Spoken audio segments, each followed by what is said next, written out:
Saya, saya setiap mau nampak, astagfirullahaladzim. Saya tuh bingung sebenarnya. Tapi ya, Karena ada kan lu nampar beneran kan, ya? kapan lagi nampar aja? Nggak bercanda kok. Jadi kalau ke sayanya, saya bilang aja itu beneran. Ini beneran ya saya, karena kita tahu kosongnya tamparan sama rasa pemain ketika ditampar benar. Itu beda. Dan itu ada rasa yang marah benar, merah yang natural. Dan saya mau gitu ketika beneran. Setiap Aca nampar itu beneran kalau ke saya. Tapi kalau ke dia ada beberapa yang saya tuh tipikal pemain dengan ngasih tahu lawan ketika saya mau ngelakuin sesuatu. Salah satu ada adegan itu yang kaget Aca sebenarnya ketika saya giniin. Habis itu ada adegan saya gini mukanya setelah itu. Dia bilang ketika gak ada laki-laki yang paling kurang ngajar giniin muka kami.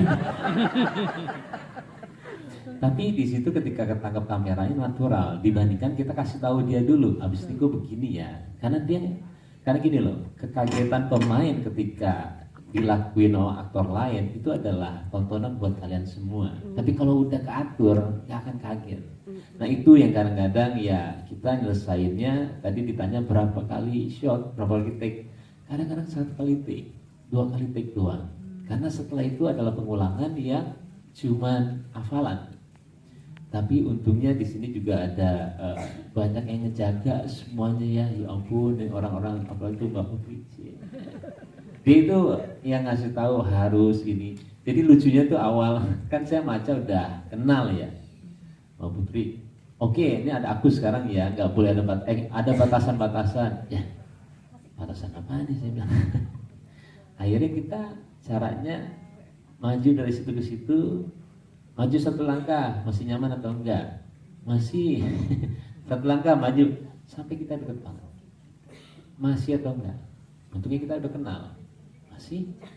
Sekarang sentuh. Akhirnya Aca bilang tidak nyaman.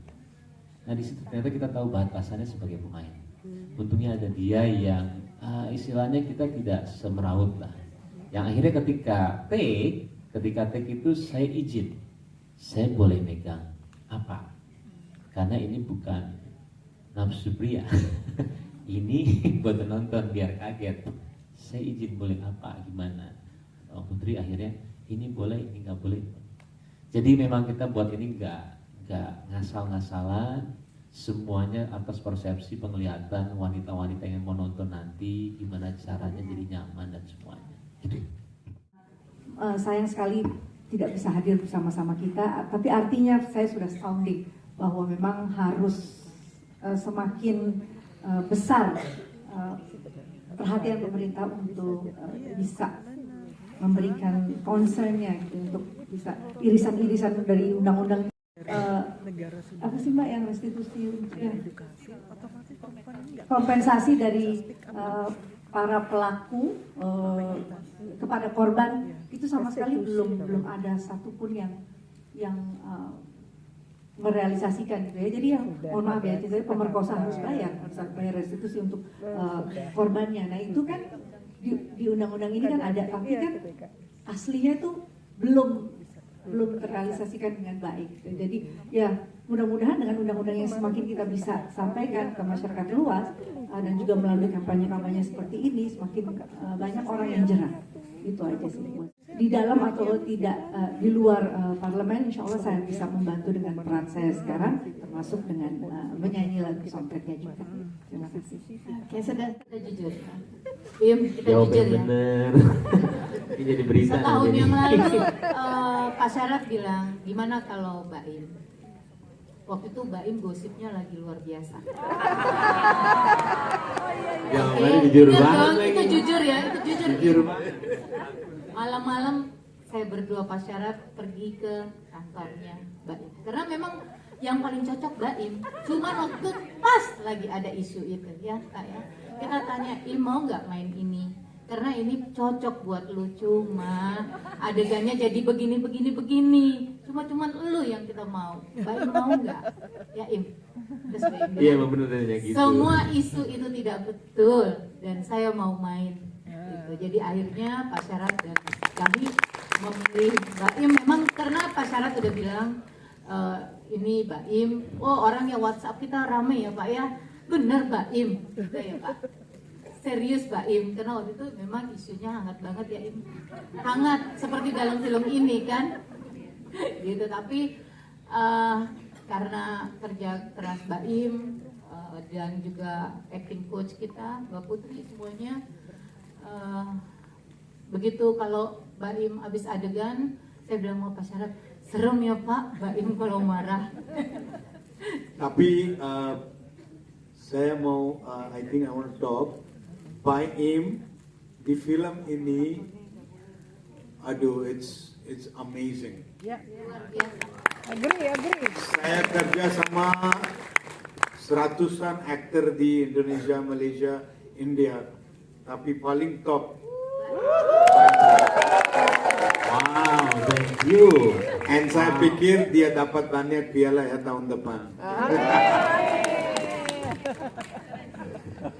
Ya udah, saya nggak jadi marah kok gitu.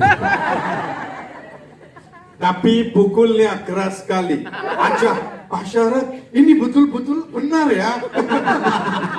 Mana marahnya? Mana marahnya? Aduh, ada 4 ini juga. Bekas jaringnya ada ya. Tapi if you see the scene, it looks real, really real. Ya. It's really real. Thank you Baim, and Sama-sama, Aja, terima kasih. Ralin, semua. Terima kasih. Chris Dayanti, you know, is a very old friend. Dan lagu ini, when saya nulis, I was only imagining her that she is going to sing. You know, that she is going to sing this song. Kalau saya hukuman, hukuman bagi orang yang sudah bersalah itu benar-benar setimpal. Kalau bisa berat, sama seperti kalau kita bicara korupsi ya, dan ini lebih kepada penganiayaan, lebih ke batin, lebih ke rasa, lebih ke semuanya, lebih ke hukuman. Karena ketika sudah dihukum berat pasti tidak akan ulangi lagi. Itu kalau saya lebih ke dampak ketika dia sudah berbuat salah, ada hukuman yang betul-betul ya, bukan bisa dipermainkan dengan uang. Nah itu dia, itu doang. Hukuman yang berdampak jerah ya. Iya, harus. Kan suasana yang hangat di setiap keluarga, menjadikan pasangan kita sebagai mitra, memiliki peranan dan tugas masing-masing yang setara, dan memberikan rasa percaya, asuh bersama-sama, membangun rumah tangga yang nyaman, memberikan ruang yang baik untuk pasangan kita.